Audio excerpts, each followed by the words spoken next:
She won most talkative in high school, and she has been running her mouth ever since. Welcome to the Lisa Fisher Said podcast with your host, Lisa Fisher. Hey, we're here to help people. We are here to help people. He just said it. That's the best way to open a podcast. We are here to help people. And we're going to do it with essential oils. And I'm going in full tilt. I've gotten rid of most of the fragrances around me, which makes me very sad because I do love me some fragrance.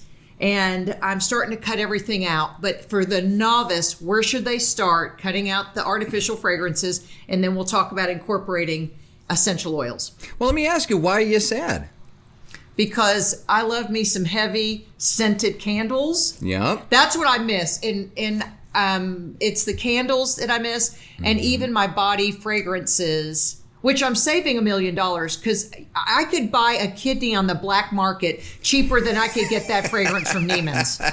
So I'm really saving money in one end, but I miss those synthetic fragrances stay with you all day, and essential oils sometimes I feel like they dissipate. Am I right or wrong on that? Well, you're yes and no, actually. But I think maybe you're sad. Like a lot of people are sad because they haven't found the right replacements, like the natural versions. It's just like going from Oreos to Newton-O's to no-O's because you know they're not good for you, right? There's this transition. Right. So, yes, first of all, everyone, what Lisa's talking about is ideal.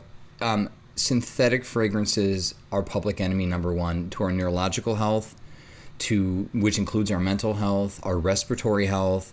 And here we are, in whatever, I don't even know where we are in the midst of the crisis, but we have this 2020, 2021 crisis that has to do with our essentially inflammatory respiratory concerns. And the discussion we're not hearing is about what's in the air in addition. So to answer your question, the easiest thing people should do, or the easiest thing people can do, and what everyone needs to do, is to strongly consider throwing away those candles, wallflowers, plug-ins, your poo-poo spray, all the Febreze. Please, for Febreze, don't sue me unless you come out with a non-toxic version of it, because these artificial fragrances are essentially a scientifically made-up version of the essential oil, and the body literally sees it like it sees a threat like a bacteria, a virus, or a fungi.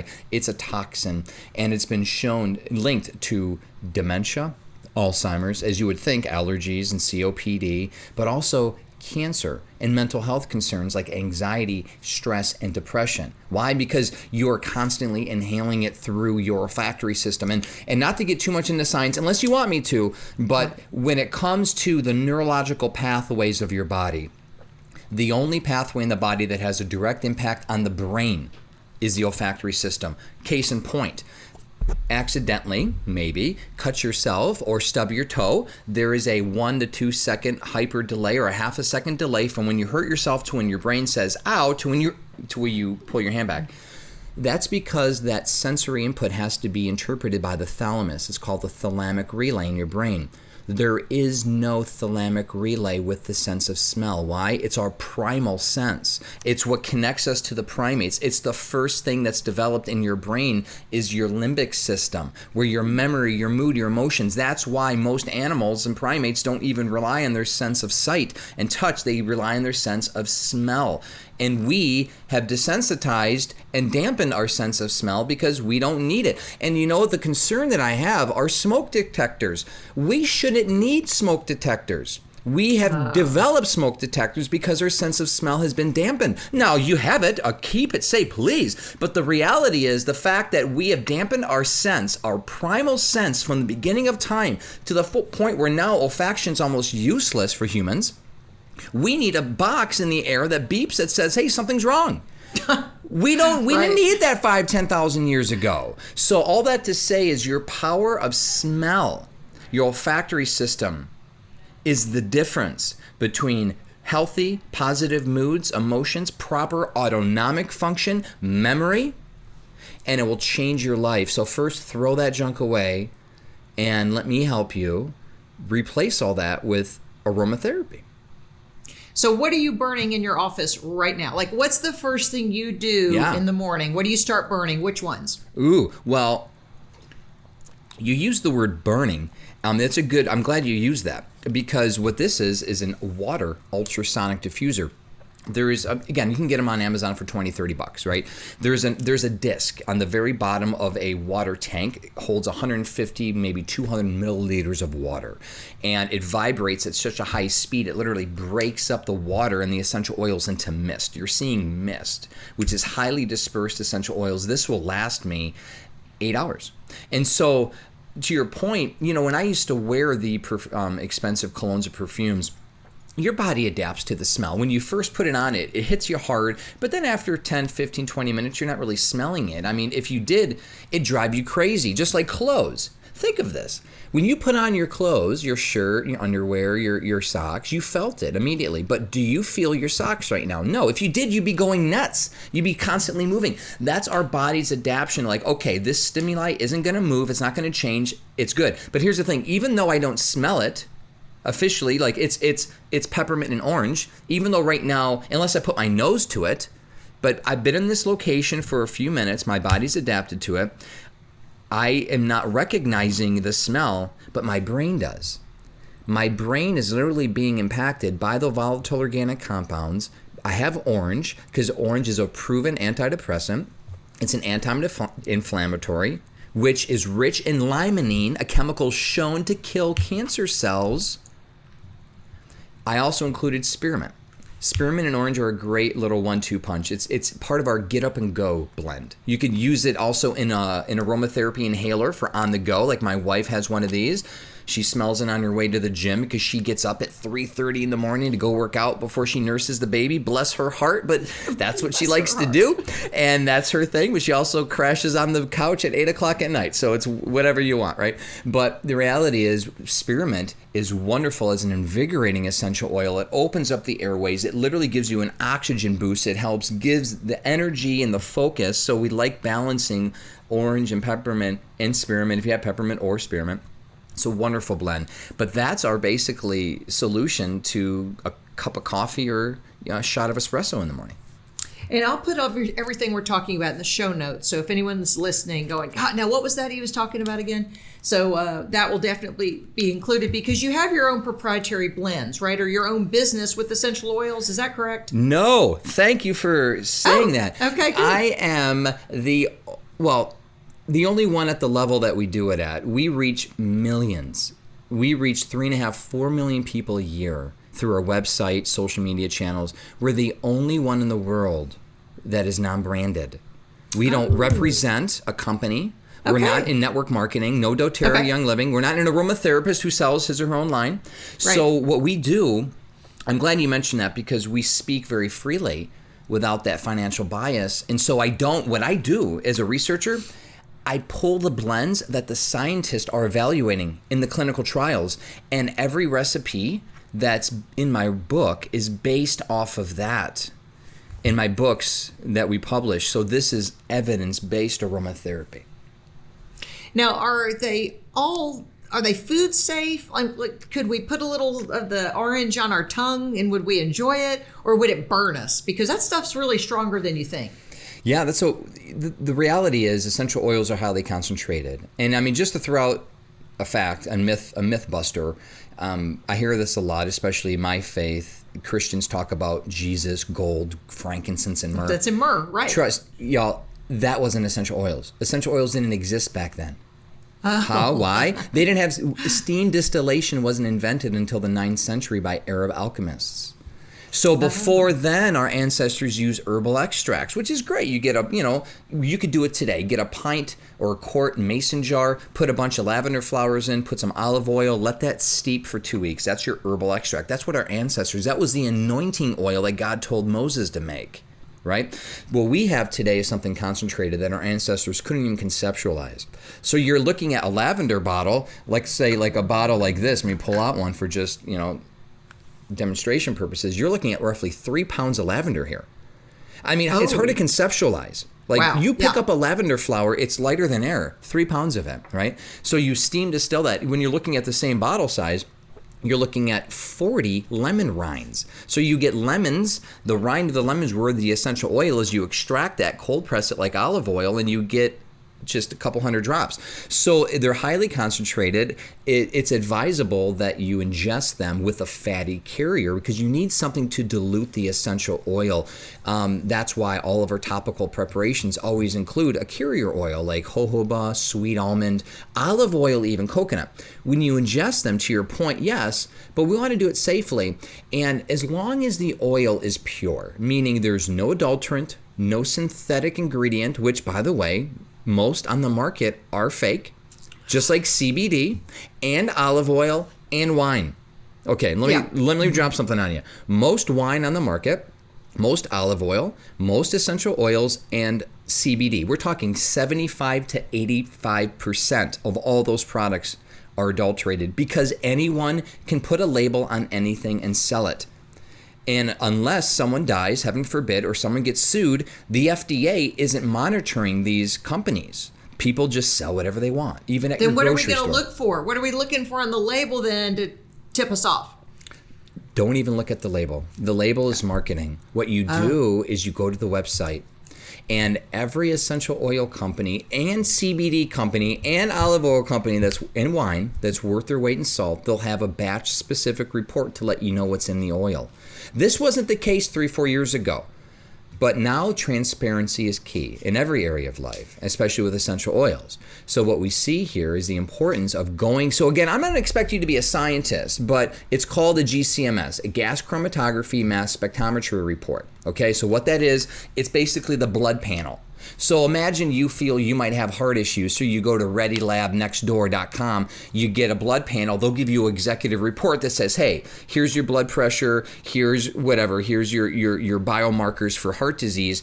All it says is within normal limits without. And you then go to the cardiologist to get a deeper dive. What the GCMS is essentially that. It's the executive report that says, hey, there's contaminants in it, there's pesticides, or they're not. And this is within normal limits or without. And so what these companies do, they invest millions of dollars to having their products third-party evaluated so they could put it out there and say, look, we got the best stuff on the market, and that's the company I want to go to. And there are several. I mean, there's not one or two. There are several companies that sell good oils out there, and I would recommend if you're completely new to aromatherapy, literally go to your local health food store. I mean, some of these people, by the way, before I had my formal education, I used to get a lot of my information from the folks at the natural health food stores. These are this is their livelihood. This is their life. I would go to my friends, mentors that I trusted, right? And that's the other thing. Who in your circle of influence do you really respect that, is healthy? Like my wife is Mama Z to the internet, but she's also Mama Z to everyone in our circle. So when our friends' kids get a fever or pink eye, they're calling Sabrina and being like, hey, because she's like a Rolodex in her mind of home remedies. It's something she's been doing for 25 years. So go to that person, go to your Sabrina and say, hey, what oil do you use? What do you recommend? Well, my goal is to be the Sabrina of Arkansas before this is all over with. Good for you. I am a student at the Institute for Integrative Nutrition, getting a health coaching certificate. So just learning all the things, it fascinates me. And we are fearfully and wonderfully made. We know that. We know our Creator instilled us with our bodies the ability to heal. So I love hearing these stories about healing, and I know essential oils can do that. Okay, so we talked about that the oils hijack our immune system, right? We are bombarded with things going through our nose, including the clothes we wear, the furniture we sit on. So how can we lessen, because in certain states, in California, they have to have all the fire retardants and some other things, or did or didn't. I mean, I don't even know where we are because everybody's in litigation on stuff like this. But what about the furniture we sit on? How can we make that safe because they put all of those chemicals in it? That's a good question. Quite frankly, I focus on the things that I can control. Okay, and that's good.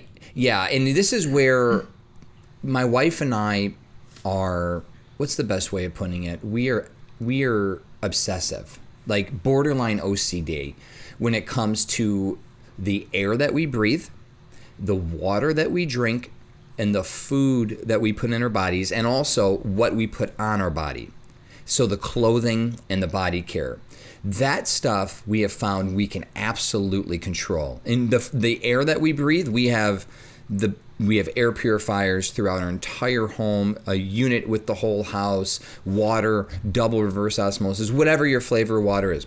But when it comes to stuff like that, I will tell you, that's where if you could find a non-toxic organic, for sure. But like the chair that I'm sitting on, I know it's not perfect. I know there has to be some retardant, but you know what? My family and I'll tell you, we don't have any negative reaction to it. But that's kind of where I draw the line. And I want to encourage people. That's a good way. Yeah, I want to encourage people though. I'm glad you mentioned it, because you have to have a line, like in the sand, and whatever your line is. And I know people, no joke, like they will only use homemade furniture or wooden furniture. They'll only use glass. I got 5 kids. I can't have just glass. Like literally, we have to have plastic in my home. Like that's for the safety of my kids. Oh, blah, blah. It's BPA free. It's the best you can get, whatever. But that's my compromise. Where I would encourage people, one thing, trust me, do not compromise. And this is why listening to Lisa and her other guests are so important. Food, air, water. I mean, that's fundamental. That is fundamental to who we are as people. And if we have the proper food, air, and water consistently in our body will naturally detoxify itself. And I would add skincare and what's on our clothes, because here's the thing about clothes. And I'm not talking like, again, this isn't like 100% like organic. This is, Nautica or Polo. But I wash it with a non-toxic detergent. And most people don't recognize your detergent, your beautifully smelling blue stuff, has a chemical surfactant in it that is chemically manufactured and engineered to keep the smell on after the rinse and after the drying cycle, which shouldn't be. You should not be able to smell your clothes, a fragrance, a day after you wash your clothes. That's not good. That's a chemical that's chemically encapsulated. That's not good. And so a lot of folks have eczema and psoriasis and other skin conditions because they're constantly being bombarded by chemicals. And you got to find, and I have a recommendation if you're looking for one, but a friend of mine has a non-toxic laundry solution because his son had a horrible body rash all over his body when he was a baby, and nothing worked, any cortisone cream, whatever, until he changed the detergent. And it was a 4-letter detergent that I'm not going to name because I don't want to get sued, but he found out what that 4-letter detergent was with this, the orange container. And it's very strong. I can't even go down the detergent aisle anymore because I smell it. Hey, you know what? I'm glad you mentioned that. That's a good sign. Your sense of smell is strong. This is actually, I mentioned this when I'm doing more formal classes. If you can go down the detergent aisle and if you don't get sick, if you don't get a headache, if you don't get nauseous, if you don't get wheezy, if you don't feel weird, if you don't get an adverse reaction, that's a red flag that your sense of smell has been dampened. You know what that's like, Lisa? That's literally the same thing as putting your hand in a fire and not feeling pain. That's diabetic neuropathy.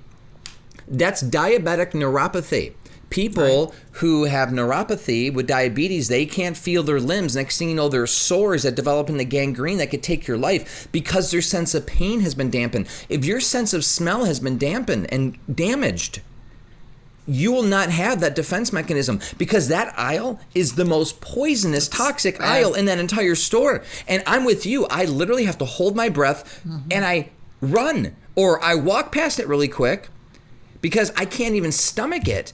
And is that a sign of weakness? Well, okay, go into nuclear war and breathe in napalm. Is that a sign of weakness? Go ahead. No. But the reality is, that's a sign, Lisa, for you that you've detoxed your body, your life, your cells are regenerating. So, folks, these are the litmus tests. This is the stuff they don't teach medical doctors in medical school. They didn't even teach me that in chiropractic school. I didn't even learn this in aromatherapy school.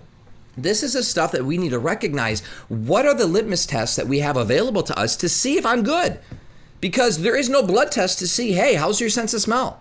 Or how's your olfaction? How's your limbic system functioning right now? Like, are you mood imbalanced? How do you measure that?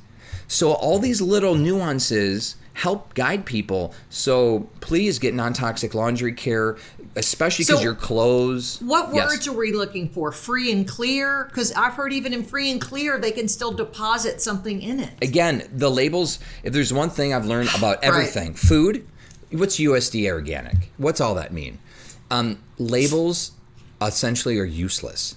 Yeah. All natural, organic. What does that mean, organic? Because that could be 75% of the ingredients are organic, but the 25% could be, again, glyphosate. I mean, so there are no labels to look at. You literally have to go to the website, look at the ingredient list, and the products I use, it's all plant-based. They don't use the chemical surfactants to keep the chemicals on. They actually have unscented versions for you. It does a good job, and it brings us back to what clothes should and used to smell like before all these chemicals, like, you know, when my grandma was using one of those rolling pin things back in the day. You know, I mean, there's a certain smell to clothes, and it shouldn't smell the way that they do. Right, but you have to then train your brain to sniff and not expect anything. Yeah. Because now when I get clothes out of the dryer, now I spray them with essential oils, and I use tennis balls to kind of keep, it helps with static and wrinkles and stuff. But it's taking me a minute, and I've been doing this now. I've really been working on it for about 1.5 years. So that's why I now go down the grocery aisle and I can smell it. Or if someone has a certain detergent on, I'm doubled over. But you have to train yourself that your clothes won't have a smell. It smells like celery, meaning it just smells like nothing. I mean, a zucchini. It doesn't have a smell. So it's part of marketing that has told us that everything has to be scented. And we're scent drunk, not punch drunk. We are scent drunk. Yeah. And I know I have been, because I have loved scents for so long. So this has been a big thing for me I've removed that, even dishwashing detergent. And you just have to do your due diligence. And, you know, our grandmothers made their own detergent with borax and so-and-so, like baking soda. I got a recipe on my website. You can make it. Like, no joke. You could get 6 months worth of detergent for $20. Isn't that insane? $6, 6 months. And so we make our own, but also I gotta tell you, we have 5 kids. I'll keep on saying that because we're busy. I mean, just by virtue of changing diapers and dropping off and picking up kids all over the place, we don't have time to make everything. So we make as much as possible, which is a ton. But when those times are like, oh man, you know, we have backups for everything. But it's also nice to have non-toxic options. And if you can afford them, get them. And there are a variety of different pricing. Like, you could get natural organic body care that you could eat that costs $100 an ounce. Like, okay, that's maybe not realistic for most people. Like, what about some other things? So yeah, we are addicted to smell, and it makes sense because there is an actual, like, evolutionary biological purpose to that. Again, God gave us this sense of smell to protect us, to draw us to those.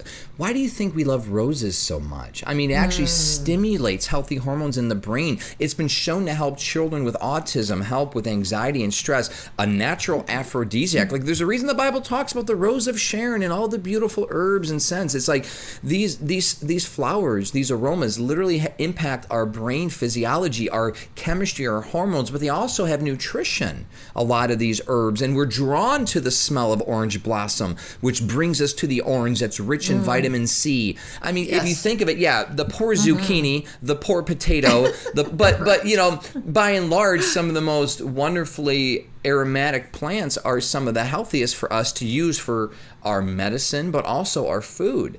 And so that is definitely a gift from God. But it has to be, same thing with the gift of flavor and the gift of sex. I mean, sex is wonderful. Let's be real. If we didn't enjoy sex, we wouldn't procreate and the human species would die. We enjoy food. If we didn't enjoy food, we wouldn't eat, we would die. But it's when now we've taken that lust for food to the next level where we're only eating high sugary, fatty junk. That's where it's like, okay, how do I balance and temper this natural God-given desire for smell, for taste, for sex, for music, for affection, for everything? How do we balance all of it? And that's where, to me, abundant life is. And we're being bombarded like never before in the history of the world through marketing propaganda and all the technology that we have. We're being bombarded to truly gorge ourselves and be gluttonous in every area. So it's not just food that you can be gluttonous for. It's the sense of sight, the sense of smell, the sense of everything. It's like, it's overload. And people are walking addicts. So when something like the 2020, 2021 crisis happens, no wonder so many people are falling into depression, hunger driven, craving eating. I mean, like the COVID-20. I mean, how many people are gained weight because of COVID? And it's not a criticism. It's just, that's the litmus test. Like we talked earlier, it's the red flag where if you're walking down that aisle and you get a headache, that's actually a good sign because your body's defending you. Headaches and pain are good to say, hey, something's wrong, get it fixed. This litmus test of what's happened because of COVID is a stark reality of where we are as a people and where our health is collectively. And so thankfully, people are talking more about natural things now, natural immune boosters and sanitation.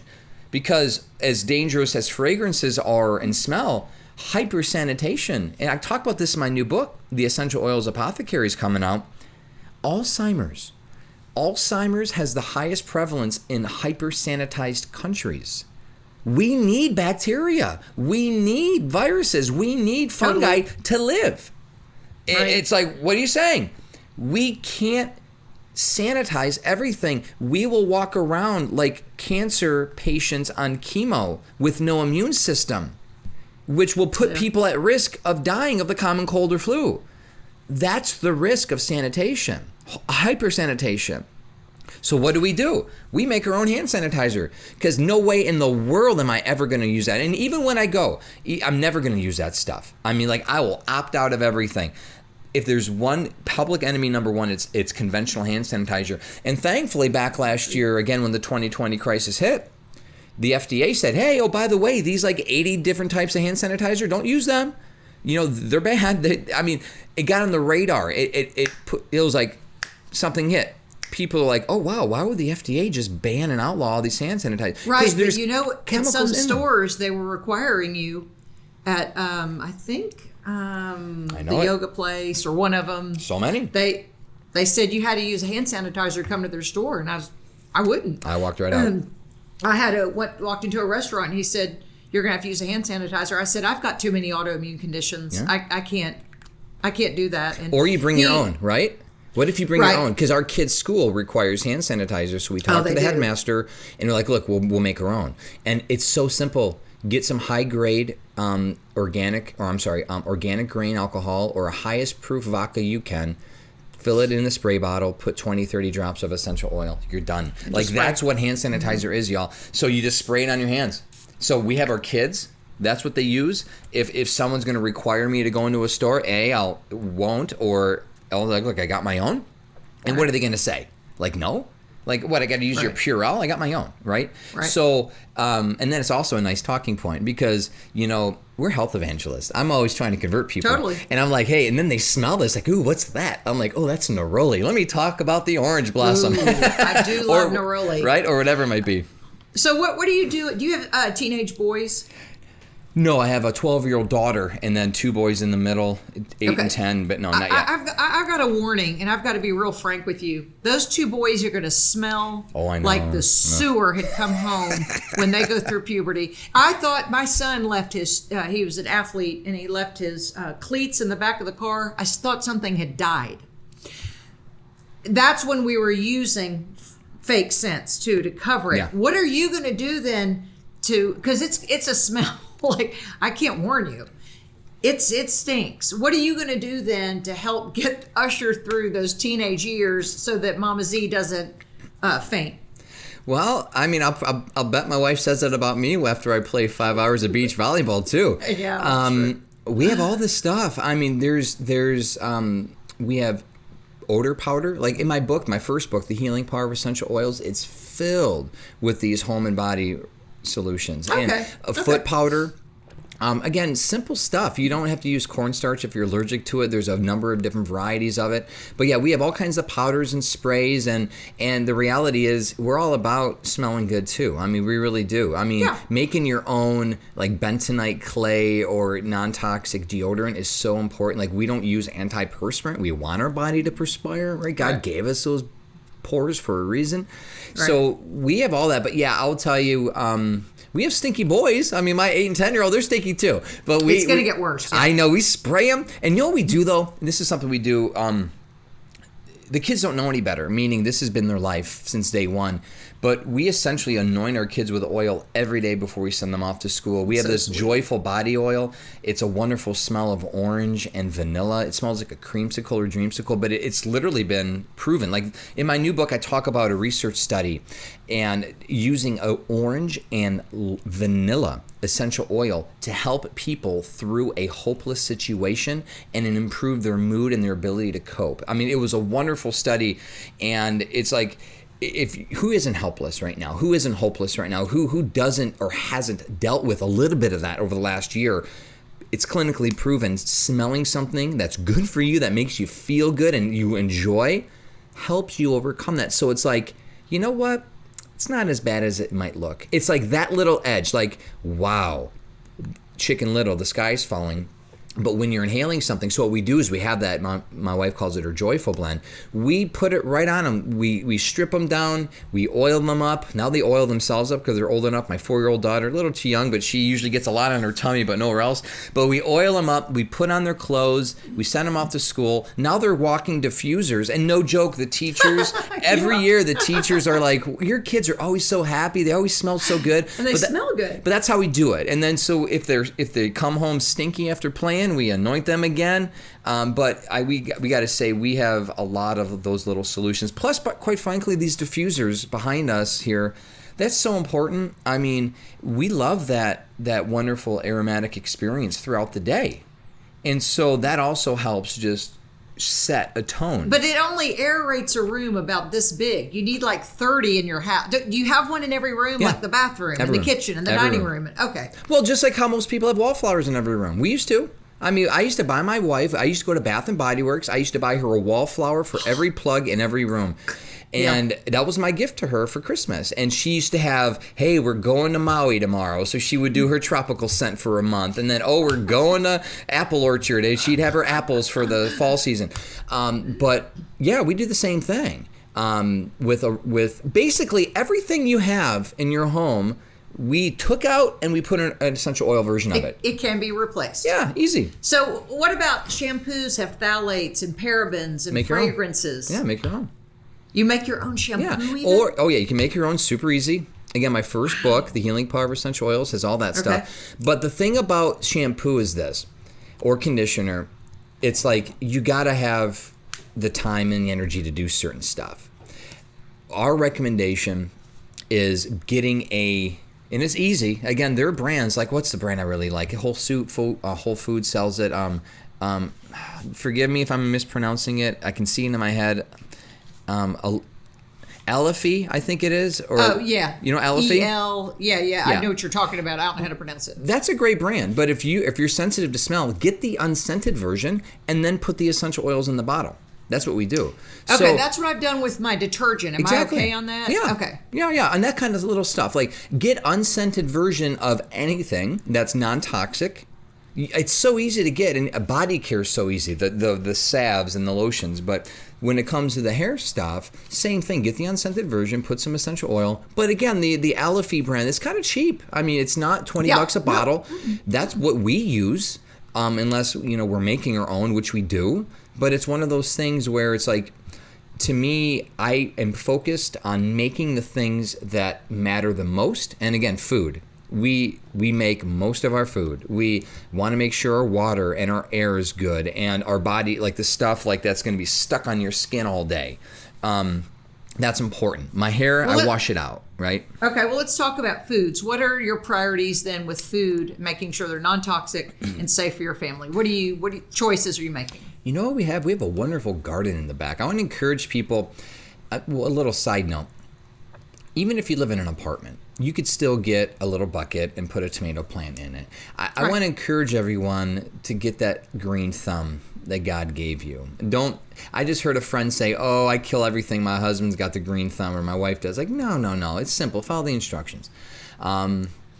But making your own herb, growing your own herbs are so easy. And now you have plants in your house which help with the air, right? Detoxifying all that.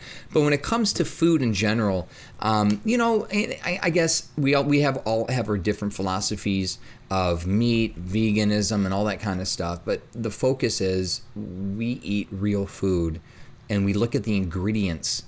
And quite frankly, if ingredients aren't necessarily, if I can't understand them, right? If I can't read them, if I don't know what they are, that's where out of everything the ingredient or the label is so important on food is I don't care what the label says about what they think, I care what's in it.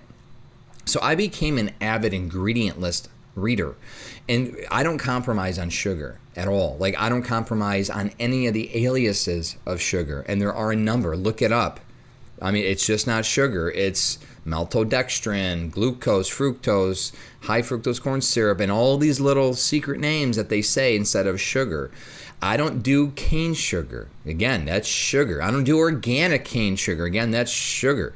And I try to go back to what are the things I'm not willing to compromise on, and that's a big one. And the thing that I want to encourage people to is allow your body to tell you what you can and cannot tolerate. And that's the age-old argument against grains or gluten or things. It's like some people do well, other people don't. I think a lot of it has to do with ancestry. Like I'm from Sicily, my family, and so there's a lot of pasta and breads in my...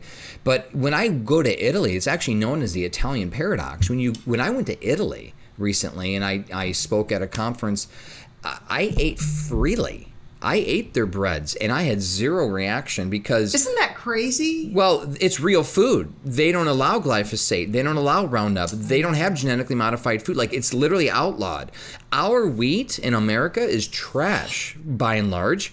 And the food that we have here has been so chemically manufactured. You go overseas, you actually taste a grape for the first time. Like most people have never even tasted a grape. Like your seedless grape at the store that tastes like sugar, it's chemically manufactured. Like it's sterile. You think about that. Does it help then in the fruits and vegetables to stay organic? Of Does course, that mean then Monsanto doesn't put glyphosate on our foods we and hope. Other things? Yeah, but we hope. Right. But I mean, it's here's the thing: there is no guarantee for anything pure and this was shocking. Bringing it back to essential oils, there was a study in 2014 evaluating the pesticide residue in essential oils, and citrus oils are a primary concern because the rind of the citrus oil gets cold pressed to get the drops.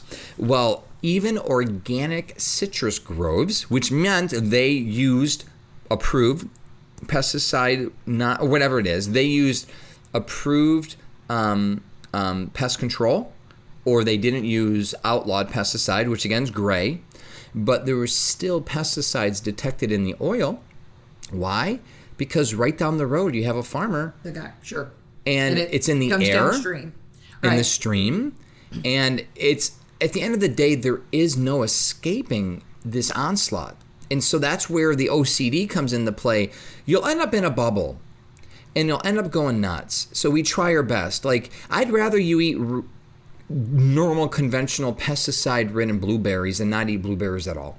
I mean seriously, think about that. I see. And the research studies, by the way, blueberries are a great example. Blueberries have been shown to kill cancer cells. Mm-hmm. The research was not clear, and so we can only assume they were conventional blueberries. They didn't say USDA organic. So when we're looking at most of the research studies about nutrition, it's about the actual fruit or vegetable that they're getting, and it's normally not organic. So when it comes down to it, yeah, I'd much rather people just get as much produce as they can. And I know people say heresy. Well, hey, you know what? If it's between eating a blueberry or eating a Newton-O or some junk food because that's what I'm craving, or it's because I can't afford organic blueberries, no joke. How many people are struggling financially right now, and you tell them they have to order everything from Whole Foods, whole paycheck, organic, they're overwhelmed. They'll go to Walmart and get their Stouffer's Plus and Hamburger Helper, and that's the barrier that we got to break through. And I'll tell you, and my nutrition professor in school was really kind of tongue-in-cheek about it, it's actually cheaper to eat fruits and vegetables than it is not. And the perfect example are potatoes. you get 3 pounds of potatoes at the store, even organic. How much does that cost? Like a couple bucks for a 3-pound bag? Right. Well, how much would it cost for 3 pounds worth of potato chips? You can Correct. make your own potato Right. chips. You can get some oil, That's right. fry them. You can bake them. That's right. You can have 5 meals with those potatoes. But those bag of potato chips, which cost 5 times as much, void in nutrition, going to make you hungry in an hour, going to make you fat, not going to make you healthy because you cheated, right? Yeah, do I have Right. natural potato chips? Yeah, once in a while. You know, I mean, there's a level where I'm willing to go. There's a line, but we definitely stick away from the bad oils. We want to make sure they're good oils, and there's no, again, we so do the none of best the we can. seed oils. You do probably none of the seed oils. You do avocado oil, extra virgin olive oil, or coconut oil. Yep. I would assume Yep. butter or ghee. Yep. Right. Those are the. I'm thinking in my Yep. kitchen in there what Yeah. I cook with. That's no all you seed need. oils. That's yeah. all, or And sesame then, seed is good, actually. Essential oils enhance the flavor of the food, but it gives your food a non-nutritional immune boost. That's the key. Essential oils are non-nutrition. There's no vitamins, minerals, fat, proteins, carbs. There's no vital nutrition in them. They're rich in they are technically bioactive compounds, which means they're rich in antioxidants and plant-based chemicals like, terpenes or linalool or others that boost the immune system, that enhance metabolism. It's been shown, inhaling lime oil and grapefruit, it's been shown to stimulate lipolysis, fat burning. Inhaling peppermint can help curb hunger. Consuming cinnamon bark, which we do. I love my matcha green tea latte. I'll put a drop of cinnamon and a drop of peppermint in it. That's been shown, cinnamon bark, to increase insulin sensitivity and balance blood glucose. Why am I talking about this? Well, we're battling obesity and diabetes, which are two in hand, with using essential oils as a way of helping give your food a little better, even healthier punch to it. And by the way, you've never had guacamole without a drop of lime or a drop of cilantro. It's like power flavor. And the thing, and this is, I got to be careful because I'll have a lot of friends, my mother-in-law included, and others who are herbalists. My concern with dried herbs, which are great, but they're dried. The essential oil is dehydrated out, so you lack all that antioxidant property. So I've seen different reports from different experts, but it takes roughly like a whole tablespoon of cinnamon powder to equal 1 drop of cinnamon. That's what we're talking about. We're talking about concentrated plant-based medicine to the next level. And so a lot of folks that I know use turmeric and cinnamon and black pepper for anti-inflammatory. I mean, CBD, everyone loves CBD. Like there's a chemical in copaiba and black pepper that's beta-caryophyllene. I talk all about this in my new book, The Essential-Oils-Apothecary, because there's a chemical called beta-caryophyllene in these essential oils that triggers CB2 receptors. It does the same thing as CBD, has the same effect on the body, which pain relieving, stress relieving, help you sleep. But there's absolutely no connection to marijuana or cannabis. Some people are concerned about that. I get it. I'm not, because I know good CBD has no psychotropic effects. It won't make you high. But unfortunately, like olive oil and essential oils and the others we talked about, most CBD in the market is fake. Yeah. Or here's the thing, it's mislabeled, where the people manufacturing, this is a big deal, y'all. Like when I was floored. When I was researching for my new book, most are mislabeled, meaning there's more or less THC than advertised. And that's the concern, is because THC is what gets you high. And if a CBD bottle reports 0 THC and this researcher evaluates and says, there's actually residues in it, they've found, like, I forget what it is. It's in my book. Forgive me, I don't know the number, but literally like 50 to 60% of all bottles are mislabeled. It's like there's typically more THC or less than what you're seeing. So all that to say, there actually is something called the hemp. Oh, again, all these things escaping me. There's an association, kind of like the USDA organic, but there's a seal that hemp growers can get. It's like the main primary United States Hemp Association seal that a good manufacturer, a supplier will get it approved. And so this third party, like the USDA organic, supposedly, right? They're going to go make sure, and that's key. That's the kind of stuff we're looking for when it comes to CBD. Unfortunately, oils, there is no third party, which is interesting. There is no like agency that gives you that stamp of approval. It's each individual company going to an individual third party. Okay, just to remind our listeners, this is not medical advice we're giving. We're just having a conversation here because I don't want to go to prison over what we're about to talk about. But I want to know what the Z family does when, let's say, you think your kid has an ear infection.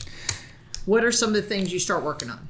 Well, first we look at the systemic infection, and it's the same approach that I took when we all got COVID. And it's the same approach we took when I got pneumonia. And it's the same approach, again, the same approach. Like there's this immune boosting strategy that we have.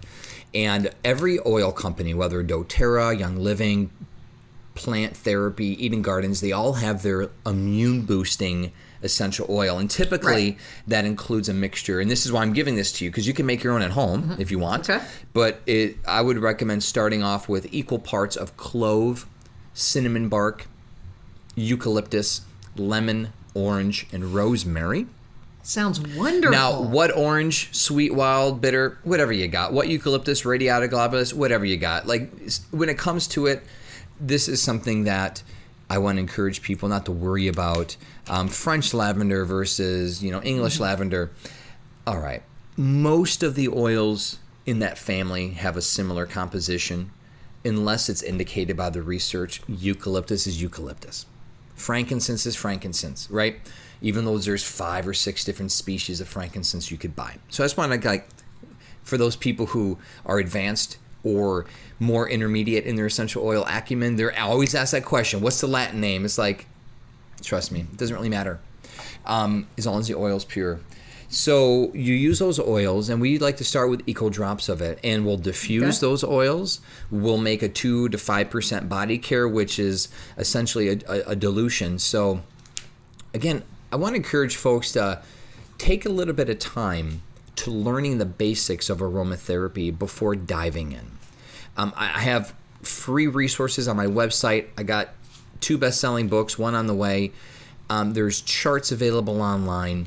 But get some of the basics down, because when you learn how to properly dilute essential oils, it's just simple math. It's like 5 drops of oil with this amount of carrier oil, that kind of stuff. You'll be within regular safe limits. Like there are max oral doses, there are max dermal doses on your skin. Again, you're just not pouring that on your skin. You'll hurt yourself. You'll burn your mouth. The mucous membranes they're caustic. So we will do a body oil of it. We'll put the aromatherapy in our diffusers, but also we'll ingest it.